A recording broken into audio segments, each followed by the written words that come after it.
Well, we all know how important a good night's sleep is for kids and for adults, and October can be especially tricky thanks to something called the sleep slump.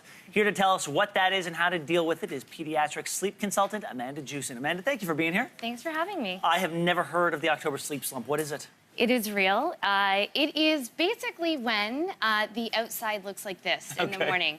There's a lot less sun. When we don't have sun, we're such creatures of the sun. When we don't have the sun, we feel it. We're also coming out of summer. Summer's really exciting. Yeah. We just had a lot of fun. Everyone is relaxed. So suddenly we hop into September. It's a lot of routine all at once. So we kind of slump. We're starting to feel our exhaustion right about now. Okay, so let's break this down age group by age group. We'll start with babies. Does October affect their sleep schedule? Yes, but in the best way. So if you are a young family, a young parent, this is actually the best weather for you. You might find it easier to put your child down at night. Yeah. You might find it easier for them to wake up later in the day. So you're not waking up so early. So if you have an early riser, you might have a little bit of a sleep in due to the sun. Okay, children 4 to 10, do they need more or less sleep?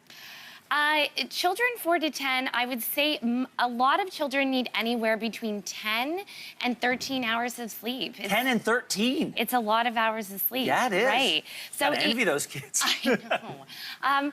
But one of the things you might want to do as a parent, check if your child is getting that much. Are they awake when you're awake in the morning? If you have to sort of nudge your kid awake in the morning, that might be something to think about. A lot of kids will be missing their nap for the first time, those kindergartners. So you want to make sure that they're going to bed nice and early, between 6 and 7 is ideal. Okay, so you taught middle school, so you know a little bit about this. Kids 10 years old and older, does screen time start affecting their sleep schedules? Absolutely. We're seeing more and more studies talk about this, actually. Screen time affects all of us, but this is the age where screens start creeping into our kids' bedrooms. So we have phones, tablets, iPads. Get those out of the bedroom. Have a curfew, maybe 8 o'clock.